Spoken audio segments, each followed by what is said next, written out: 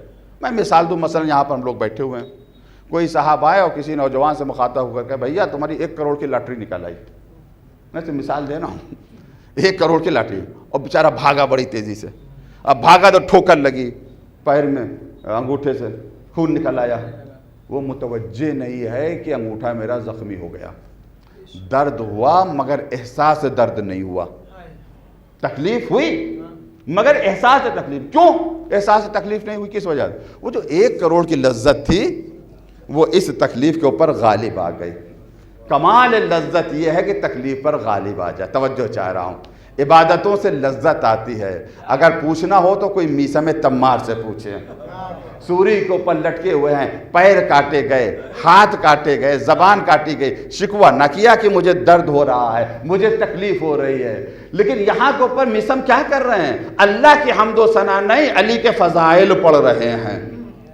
لیکن یہ بھی اللہ کی عبادت ہے، کیوں پیغمبر نے فرمایا کہ ذکر علی عبادہ، علی کا ذکر عبادت ہے۔ صلوات محمد و آل محمد۔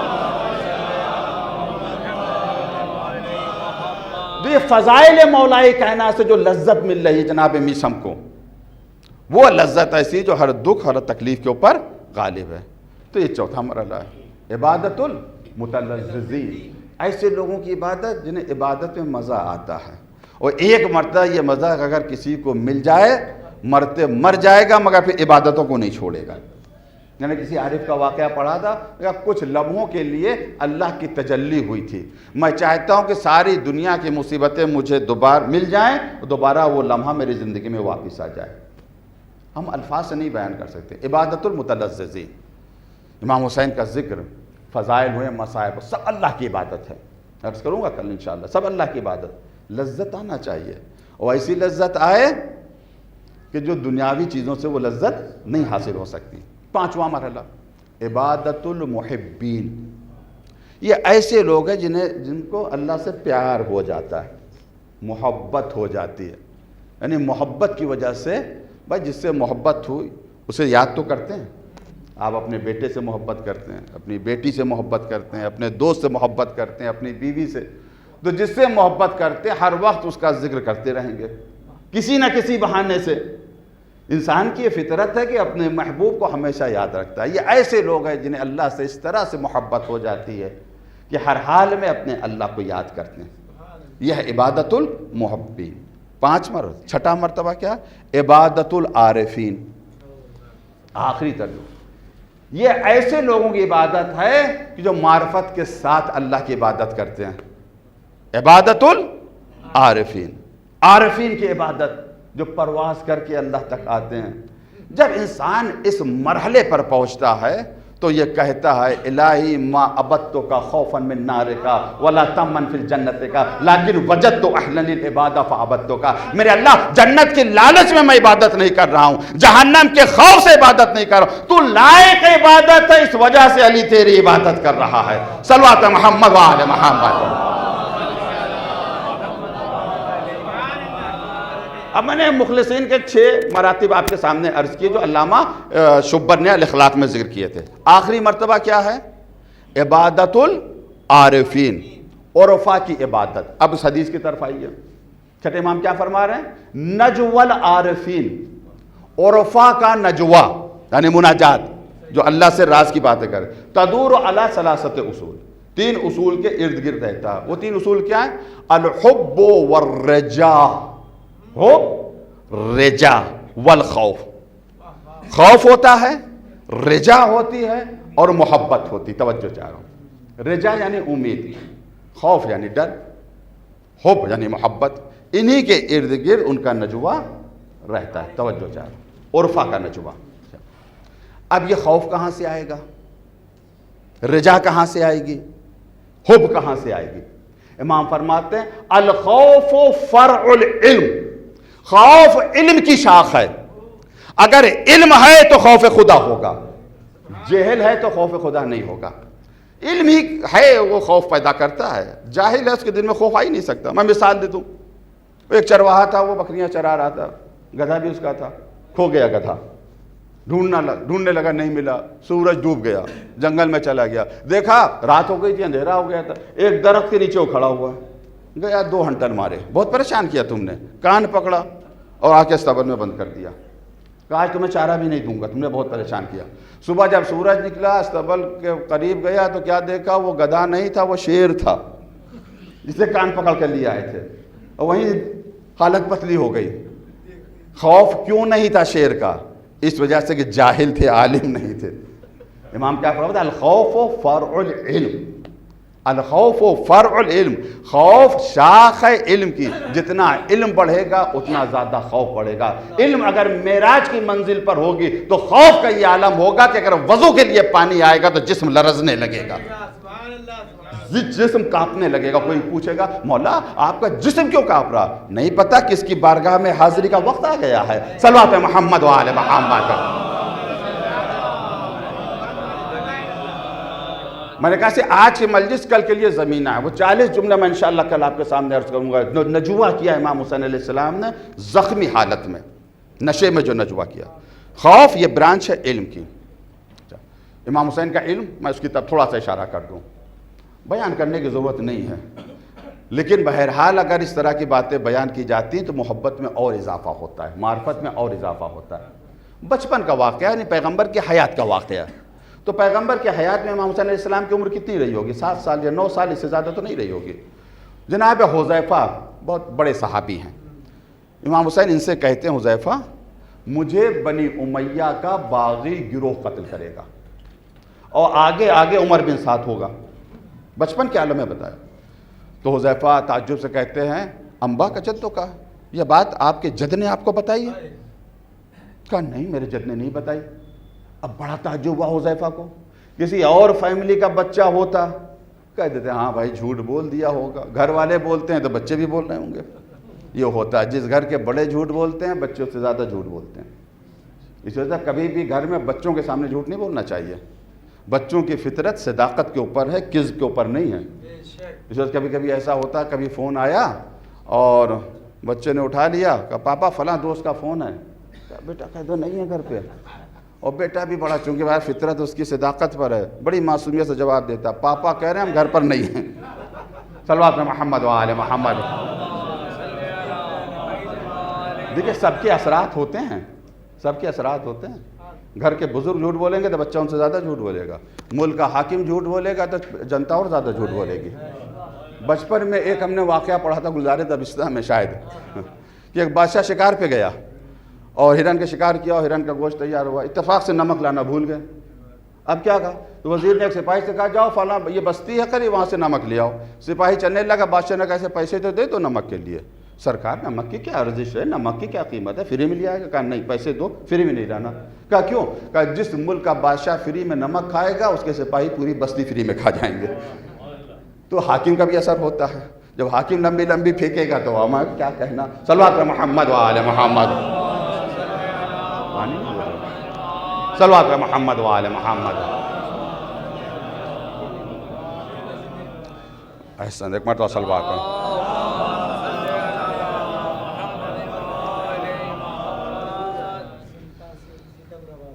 اب جناب حذیفہ کو حیرت ہوئی، تعجب ہوئی، یہ عام گھرانے کا بچہ تو نہیں ہے کہ تو جھوٹ بول رہا ہو۔ حیرت و تعجب کے عالم میں پیغمبر کے پاس آئے، اے اللہ کے رسول آج عجیب و غریب واقعہ ہو گیا۔ کہا کیا ہوا؟ کہا حسین ابن علی نے مجھ سے یہ کہا کہ مجھے بنی امیہ کا ایک باغی گروہ قتل کرے گا، آگے آگے عمر بن سعد ہوگا۔ اور جب میں نے پوچھا یہ بات آپ کے جد نے بتائی؟ نانا نے تو انہوں نے منع کر دیا۔ پیغمبر نے یہ نہیں کہا کہ میرا حسین سچا ہے، پیغمبر نے یہ نہیں کہا کہ میرا حسین صادق ہے۔ پیغمبر فرماتا ہے علم ہو علمی، علمی علم ہو، حسین کا علم میرا علم ہے، میرا علم حسین کا علم ہے۔ وہ پیغمبر حسین منی وانا من الحسین کی وضاحت کر رہے ہیں۔ صلوات محمد و آل محمد۔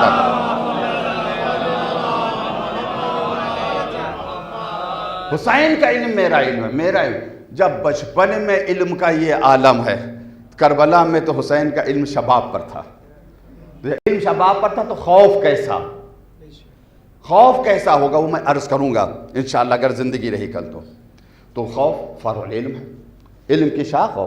نجو العارفین اور آ رہا ہوں میں، چھٹے امام فرماتے ہیں نجو العارفین، عارفین کی مناجات، نجوا یعنی راز و نیاز کی باتیں اللہ سے کرتے ہیں، 3 اصولوں کے ارد گرد رہتا ہے.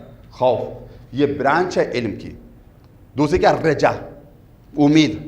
عارفین کے دلوں میں امید رہتی ہے. رجا یعنی امید رہتی ہے. یہ امید کہاں سے آتی ہے؟ کہاں سے امید آتی ہے؟ الرجا فرع الیقین، یقین کی شاخ رجا ہے. جہاں یقین ہے وہی امید ہے. بھائی جہاں ملنے کی یقین ہے وہیں تو فقیر جائے گا بھیک مانگنے کے لیے، اور جس در سے یہ یقین ہے کہ کچھ نہیں ملے گا تو وہاں جائے گا نہیں. کوئی ضرورت اگر ہمیں پیش آئی تو ہم اسی کے پاس جائیں گے جہاں یقین ہو بھیا ہمیں مدد کر سکتے ہیں. تو رجا فرع الیقین، چھٹے امام کہہ رہے ہیں یقین کی شاخ کا نام رجا ہے. فقیر کو اگر یہ یقین ہو یہاں سے نہیں ملے گا تو کبھی نہیں جائے گا، وہی سدر پہ جاتا ہے اللہ بھلا کرے گا، اللہ کے نام پر دے دو. ایک فقیر کسی گھر کے اوپر گیا، اللہ کے نام پر دے دو، اندر سے آواز ہے بابا کچھ نہیں ہے، ایک روٹی کا ٹکڑا دے دو، بابا روٹی کا ٹکڑا نہیں ہے، ارے کوئی پرانا لباس ہی دے دو، بابا کوئی کپڑا بھی نہیں ہے، اچھا ایک گلاس پانی پلا دو، اندر سے آواز ہے بابا پانی بھی نہیں ہے. تو فقیر جھنجھلا کر کہتا ہے پھر گھر میں کیوں بیٹھے ہو، ہمارے ساتھ آ جاؤ. صلوات محمد و آل محمد. پھر تو ہماری برادری کے ہو گئے نا تم، جب کچھ نہیں گھر میں آؤ ہمارے ساتھ تم بھی بھیک مانگو. تو یہ رجا فرع الیقین، جتنا یقین ہوگا اتنا ہی رجا ہوگی. توجہ، جتنا یقین ہوگا اتنی رجا ہوگی. اب یقین کی میں قسمیں تفصیل سے نہیں عرض کر سکتا ہوں، صرف اشارہ کروں گا. علم الیقین، عین الیقین، حق الیقین. یقین 3 طرح کا ہوتا ہے، ایک علم یقین ہوتا ہے، ایک عین الیقین ہوتا ہے، حق الیقین. میں مثال دوں تاکہ بات نوجوان بھی سمجھے.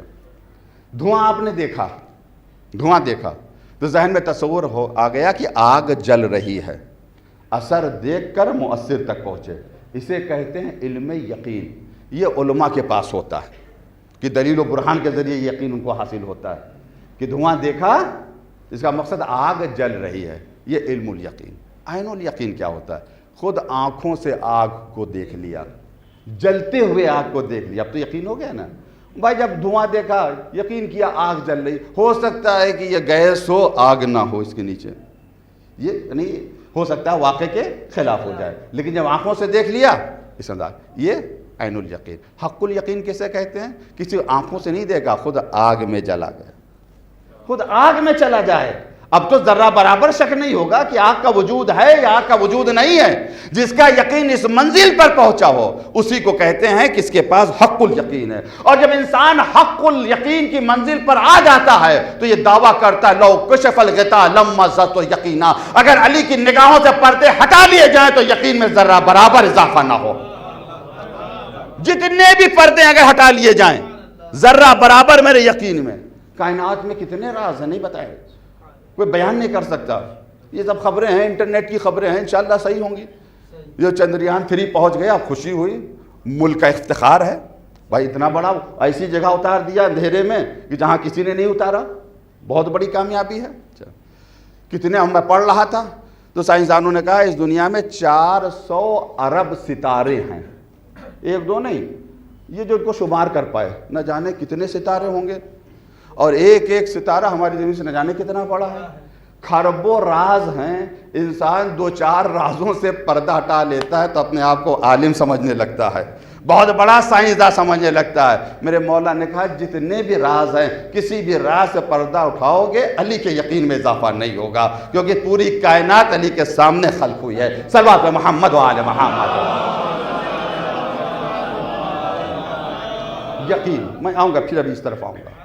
رجا فرع الیقین، حب، محبت، یہ کہاں سے آتی ہے؟ چھٹے امام فرماتے ہیں حب فرع المعرفہ، معرفت کی شاخ محبت ہے. پہچانیں گے تبھی تو محبت ہوگی. خدا نہ کرے کہیں سفر پہ جا رہے ہیں، ایکسیڈنٹ ہو گیا، بے ہوش ہو گئے، ہاسپٹل آ گئے، ہفتوں بے ہوش پڑے رہے، ہفتے بھر کے بعد ہوش آیا. ایک صاحب سامنے کھڑے ہوئے تھے، دیکھا کچھ بھی نہیں ان کو دیکھ کے. ڈاکٹر آ گئے، دیکھا، کہا شکریہ ادا کرو ان صاحب کا، اگر موقع کے اوپر تمہیں یہاں نہ پہنچاتے تو تم مر جاتے. اچھا یہ میرا محسن ہے، پہچان گئے نا، اس نے میری جان بچائی. جیسے ہی پہچان جائیں گے ویسی محبت دل میں آ جائے گی. جب تک معرفت نہیں ہوگی محبت نہیں ہوگی. صلوات محمد و آل محمد. اسی وجہ سے حدیث میں کیا کہا؟ من ماتا جو مر جائے ولم یعرف امام زمانہ ماتا میتۃ الجاہلیہ. جو مر جائے اپنے امام زمانے کے امام کو نہ پہچانے اس کی موت اسلام کی موت نہیں ہے، جاہلیت کی موت ہے. صلوات محمد و آل محمد.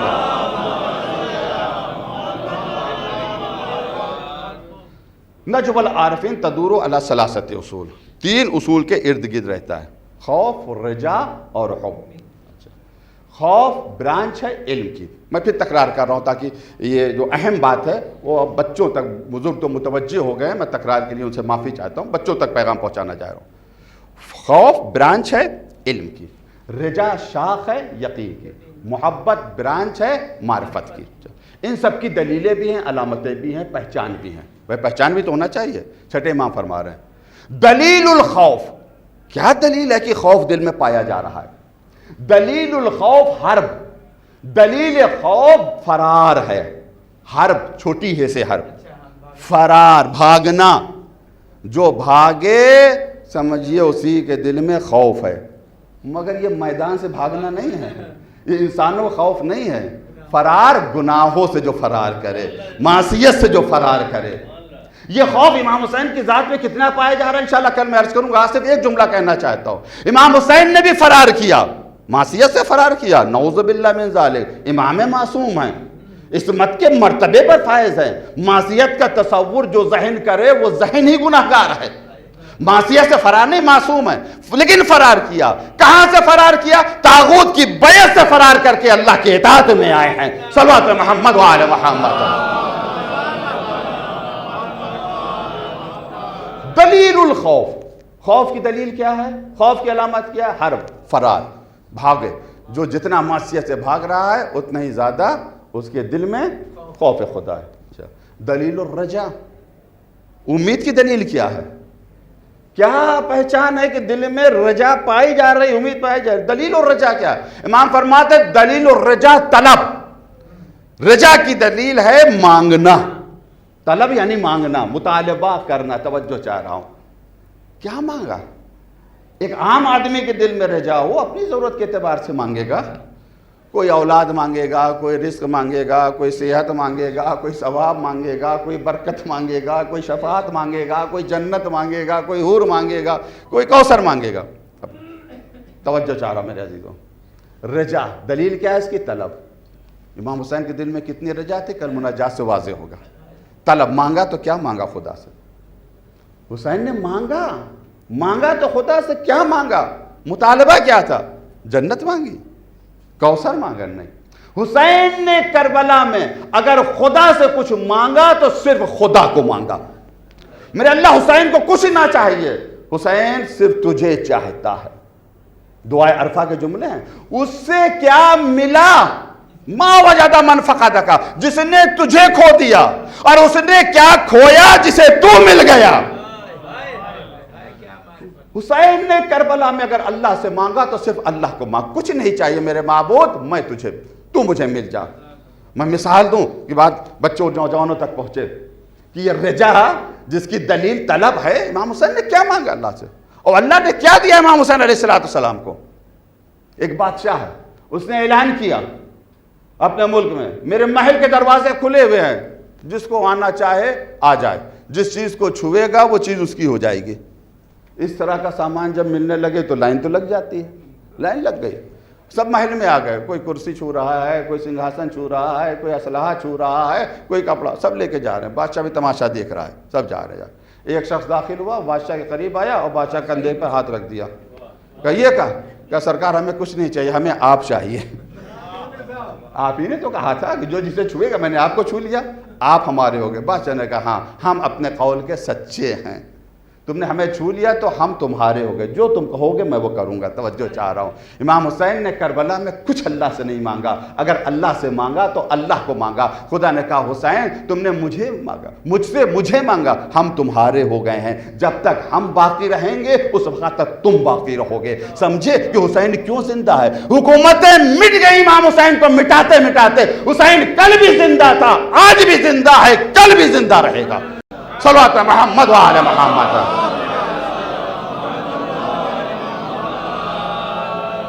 معاف کیجئے گا 1 گھنٹہ ہو گیا ہے اور ابھی مجھے مصائب بھی پڑھنا ہے، میں بات کو مکمل کر دوں، اگر آپ اجازت دیں، نہیں تو کل میں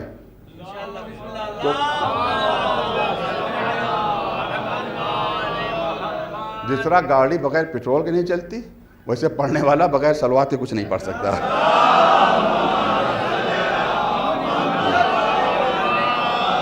اب میں پھر پہلی طرف آ جاؤں، نجوہ نہیں، کان میں بات کہنا، کچھ لوگ بعد میں ان کے لیے کئی طرح کا نجوہ ہوتا ہے نا، شیطان انما النجوہ من الشیطان، یہ کانا پھوسی شیطان کرتا ہے کان میں برائی کی۔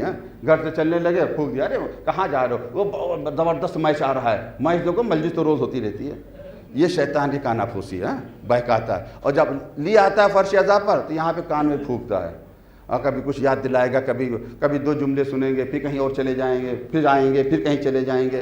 اب یہ شیطان کو کیسے بہکائیں، کیسے بھگائیں؟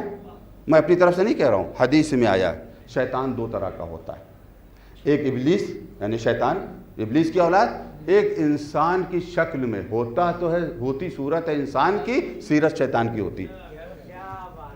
اگر اس شیطان کو بھگانا چاہتے ہو جو ابلیس کی اولاد میں سے، تو زور سے لا حول ولا قوت الا باللہ پڑھو۔ اگر اس شیطان کو بھگانا چاہتے ہو جو انسان کی شکل میں ہے، تو زور سے محمد و آل محمد پر صلوات پڑھو۔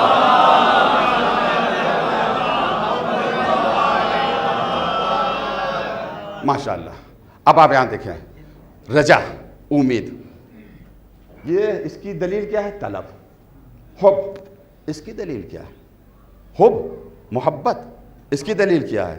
ایثار المحبوب علی ما سوا، محبت کی دلیل یہ ہے جو کچھ تمہارے پاس ہے سب محبوب کے اوپر قربان کر دو، جو کچھ تمہارے پاس ہے سب اپنے محبوب کے اوپر قربان کر دو۔ میں نتیجے تک آپ حضرات کو لا رہا ہوں، وہ توجہ چاہ رہا ہوں۔ اب اس کے بعد امام جعفر صادق علیہ السلام نے بہت بہترین مثال دی ہے۔ دیکھیے، غیر محسوس چیز کو سمجھانے کے لیے محسوس چیز کی مثالیں دی جاتی ہیں، یعنی غیر محسوس یعنی جنہیں ہم آنکھوں سے نہیں دیکھ سکتے ہیں۔ یہ خوف آنکھوں سے تو نہیں دکھائی دے گا، یہ رجا آنکھوں سے تو نہیں دکھائی دے گی، یہ حب آنکھوں سے تو نہیں دکھائی دے گی، یہ غیر محسوس چیز، غیر مرئی چیز ہے۔ تو جب ہمیں سمجھانا ہو کہ غیر محسوس کیا ہوتا ہے، تو جو چیز محسوس کرتے ہیں اس سے مثال دی جاتی۔ توجہ چاہ رہا ہوں۔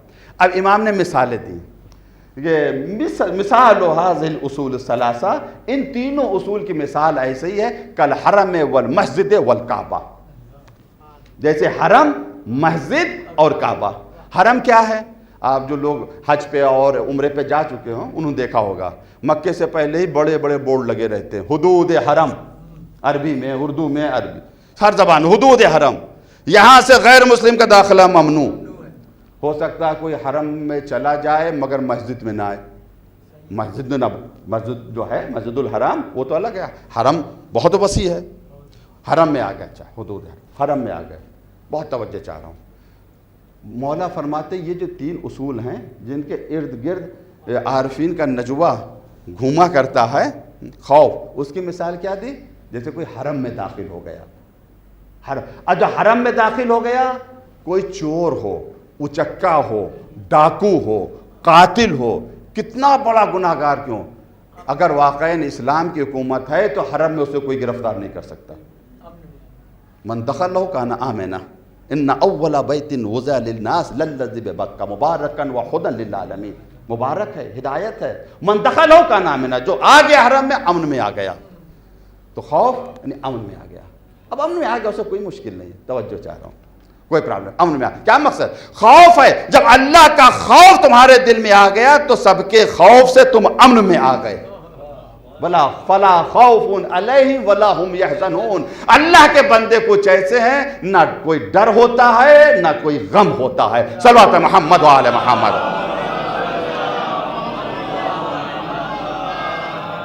حرم، خوف کی مثال کی حرم آ گئے، یعنی سیف ہو گئے، امن کی جگہ پہ آ گئے۔ اس کے بعد مسجد کی مثال دی، جو مسجد میں آ گیا من دخلہ امنت جوارحہ، اب اس کے اعضاء و جوارح وہ امن میں آ گئے۔ اب مسجد میں آنے والا کوئی معصیت کا کام اپنے اعضاء جوارح سے نہیں کرے گا، مسجد میں کوئی نہیں، بس اب وہ ہاتھ ہیں تو عبادت کے لیے ہیں، قدم ہیں تو عبادت کے لیے، اب اعضاء جوارح سے اللہ کی معصیت نہیں کرے گا۔ من دخل کعبہ، جو کعبے میں آ گیا، امن قلبہ، اب اس کے قلب میں دل میں امن آ گیا، ایسا امن آ گیا کہ اگر وہ کعبے میں آ گیا تو خدا کی یاد کے علاوہ کسی کی یاد اس کے دل میں نہیں آئے گی، صرف خدا کی یاد، اس کے علاوہ کسی کی یاد نہیں آئے گی۔ توجہ چاہ رہا ہوں میرے عزیزو، میں نتیجے تک لانا چاہ رہا ہوں۔ چھٹے امام نے کیا فرمایا؟ عارفین کا نجوہ 3 اصول کے ارد گرد، خوف، رجا اور محبت۔ دلیل خوف کیا ہے بتایا گیا، دلیل رجا کیا ہے اور دلیل محبت کیا ہے۔ یہ کس کا مرتبہ ہے؟ نجوہ العارفین۔ عارفین کون ہیں؟ میں نے 6 مراتب بیان کیے ہیں مخلصین کے۔ پہلا مرتبہ شاکرین کا، دوسرا مقربین کا، تیسرا مستحیین کا، چوتھا متلذذین کا، پانچواں محبین کا، چھٹا عارفین کا۔ یعنی مخلصین کا جو آخری درجہ ہے وہ عرفہ کا کہلاتا ہے۔ بہت توجہ چاہ رہا ہوں، آخری درجہ وہ عرفہ کا۔ اور جو سفر کرتا ہے انسان، یہاں سے سفر کرتا ہے، عرفہ جو سفر کرتے ہیں ان کے سفر کی انتہا کہاں پر ہوتی ہے؟ کعبے میں آ کر رک جاتے ہیں، کعبے میں آ کر، بہت توجہ چاہ رہا ہوں۔ عرفہ کا نجوہ کیا؟ توجہ چاہ رہا ہوں، سفر کیا، ابتدا کی، انتہا کعبہ ہے، کعبہ میں آگے، یعنی صرف اللہ کی یاد رہے گی اور دل میں کسی کی یاد نہیں رہے گی۔ تو جو عارفین کی انتہا ہے، جو عارفین کی آخری منزل ہے، اس منزل پر پہلا قدم میرے مولا نے رکھا ہے۔ جو عرفہ کی آخری منزل ہے، اس سے بڑھ کر نہیں ہے، آخری منزل عرفہ کی، اس آخری منزل پر پہلا قدم علی بن ابی طالب نے رکھا ہے۔ اہل علم تشریف فرما، صرف جملہ کہوں گا میرے عزیزو، غور کیجئے گا۔ سفر ہوتا ہے اللہ کی طرف سے، ادھر سے جو ادھر کا سفر کرتے ہیں، توجہ چاہ رہا ہوں، ادھر سے جو ادھر کا سفر کرتے ہیں ان کی آخری منزل کعبہ ہوتی ہے، اور جو ادھر سے ادھر آتے ہیں ان کی پہلی منزل کعبہ ہوتی ہے۔ صلوات محمد و آل محمد۔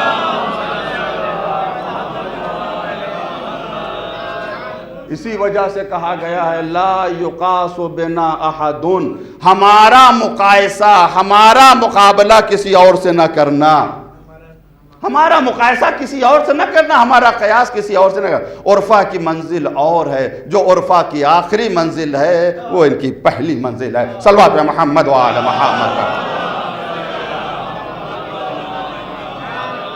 یہ ہے نجوہ، یہ مناجات، انشاءاللہ کل میں عرض کروں گا مناجات، امام حسین کی مناجات۔ 40 جملے ہیں اس مناجات میں۔ علامہ مجلسی نے بہار میں پوری مناجات کو ذکر کیا ہے۔ صرف ایک بات کہنا چاہتا ہوں، نجوہ کسے کہتے ہیں؟ 2 آدمیوں کے درمیان گفتگو ہو، تیسرے کو خبر نہ ہو، اسی کو نجوہ کہتے ہیں، یہی مناجات ہے۔ اس نشیب میں حسین نے صرف اللہ سے نجوہ کیا، یہ ہمیں کیسے پتہ چل گیا؟ یہ علامہ مجلسی کو کیسے پتہ چل گیا؟ کون وہاں کے اوپر تھا؟ اس کا مقصد یہ ہے کہ نجوہ کرنا بندے کا کام ہے، دنیا میں پہنچانا خدا کا کام ہے۔ اس نے اس نجوے کو پہنچایا۔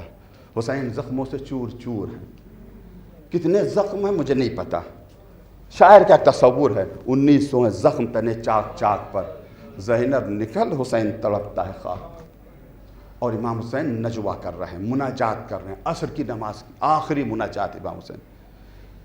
اس طرح سے مناجات کی امام حسین نے کہ انہوں نے حقیقت نجوہ کو بیان کر دیا۔ کیسا منظر تھا! امام زمانہ نے اس منظر کو زیارت ناحیہ میں اس طرح سے بیان کیا۔ وَالشِّمْرُ جَالِسٌ عَلَى صَدْرِكَ، شمر آپ کے سینے پر سوار تھا، اس کے ہاتھ میں کند خنجر تھا اور آپ کا سوکھا گلا تھا۔ اسی اسنا میں ایک بہن خیمے سے نکلی تھی، تلِ زینب ہے، جو لوگ زیارت کر چکے ہیں انہوں نے دیکھا ہوگا، بلند مقام تلِ زینبیہ کے نام سے، جہاں سے جناب زینب نے بھی اس منظر کو دیکھا تھا۔ کتنا سخت منظر تھا، عزیزو غور کریں۔ جب عمر سعد نے یہ حکم دیا کہ جتنے حسین کے اصحاب قتل ہوئے ہیں سب کا سر کاٹ لیا جائے اور حاکم کے سامنے بھیجا جائے. حکم ہو کہ سب کا سر کاٹا جائے. جب جناب حور کا سر کاٹنے کا مرحلہ آیا تو حور کے جو قبیلے والے تھے وہ آگے آ گئے تلواریں نکالنے. کہ یہ مجھ سے نہیں ہو سکتا کہ ہم اپنی آنکھوں سے دیکھیں کہ ہمارے سردار کا سر مرنے کے بعد قلم کیا جا رہا ہے. بڑا سخت منظر ہے یہ دیکھنا، کسی عزیز کا سر قلم ہو رہا، وہ بھی مرنے کے بعد. میں ایک بات عرض کرنا چاہتا ہوں، حور کے قبیلے والے حور سے زیادہ محبت کرتے تھے یا جناب زینب امام حسین سے زیادہ محبت کرتی تھی؟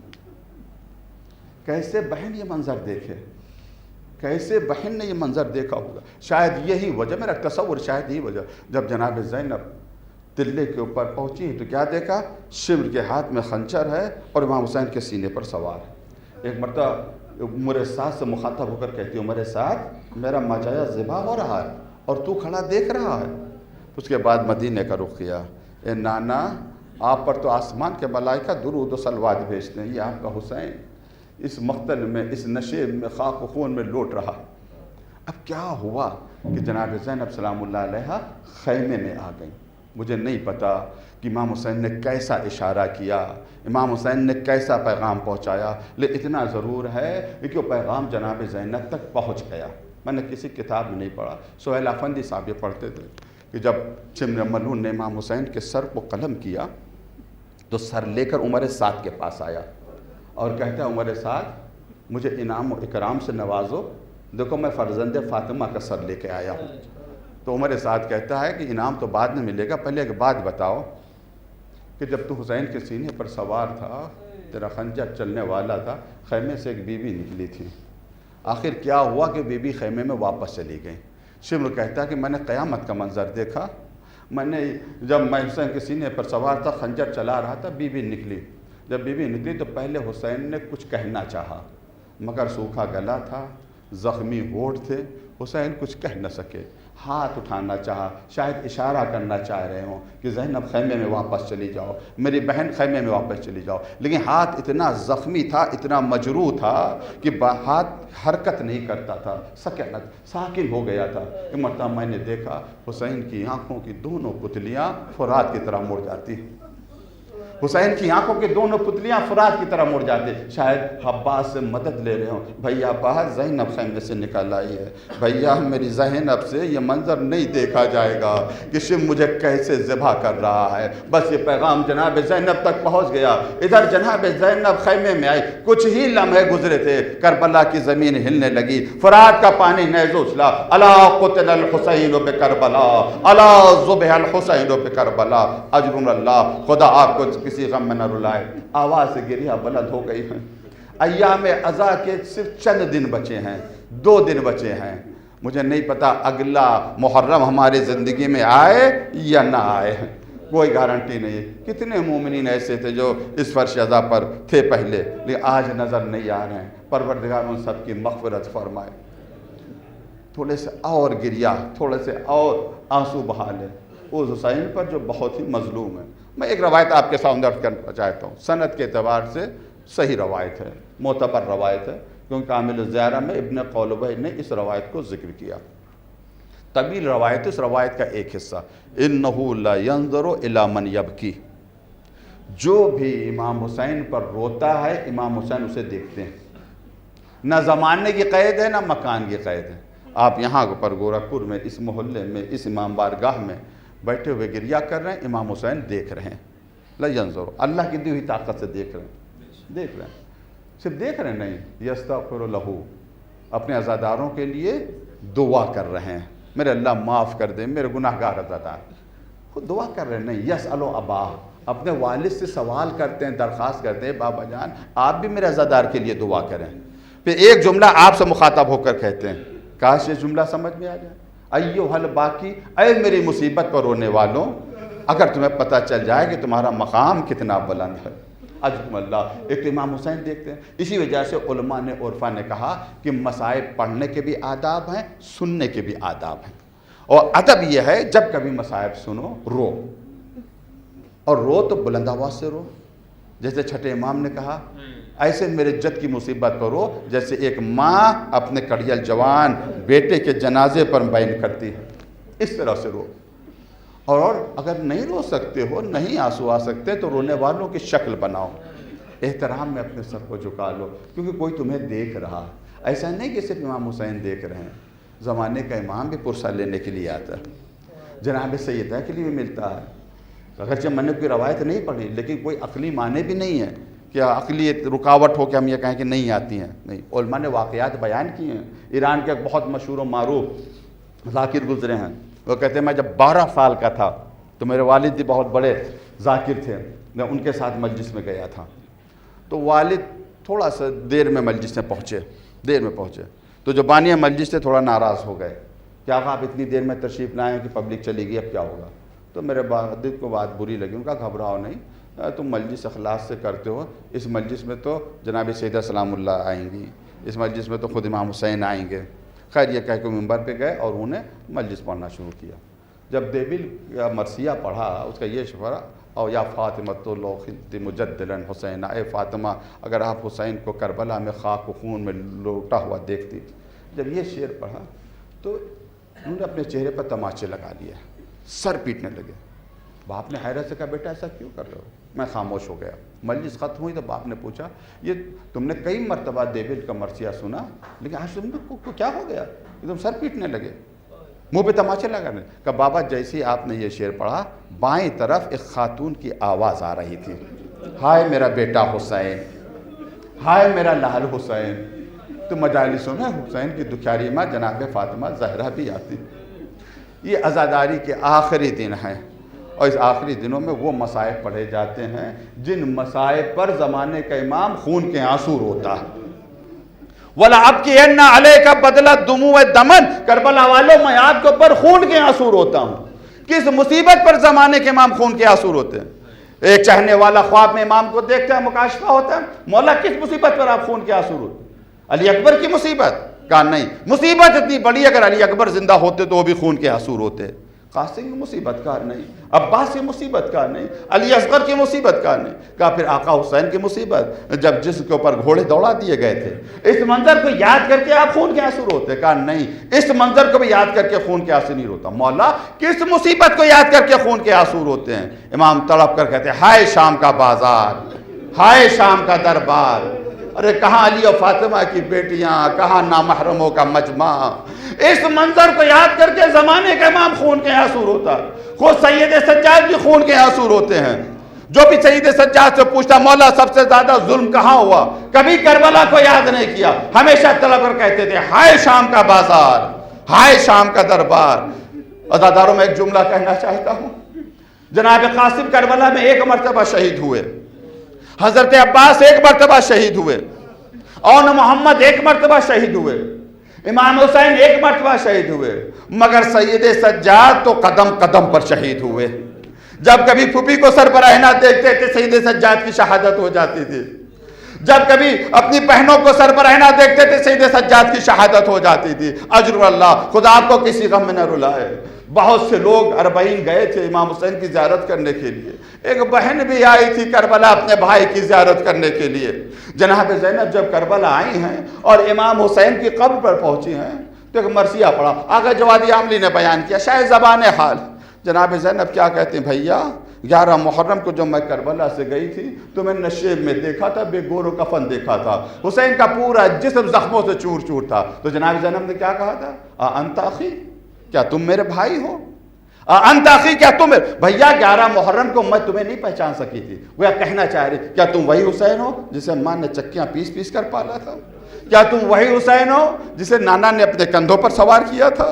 بھیا حیرت سے میں نے تمہیں دیکھا تھا اور کہا تھا انت اخی, کیا تم میرے بھائی ہو؟ اے میرے بھیا حسین, اگر تم اپنی بہن زینب کو دربار میں دیکھتے, بازار کوفہ میں دیکھتے, بازار شام میں دیکھتے, یزید ابن زیاد کے دربار میں دیکھتے, بھیا خطبہ پڑھتے ہوئے دیکھتے اپنی بہن کو, تم بھی حیرت سے کہتے انت اختی, کیا تم میری بہن زینب ہو جس نے کبھی نامحرم سے بات نہ کی ہو. وہ خطبہ دے رہی ہے. جناب زینب کربلا میں ہیں, حسین کی عزاداری کر رہی ہیں. اب کربلا سے یہ قافلہ جب چلنے لگا, زینب حسین کی قبر سے لپٹی ہوئی بیان کر رہی ہیں. سید سجاد آگے بڑھے, اے پھوپھی اماں مدینے چلیے.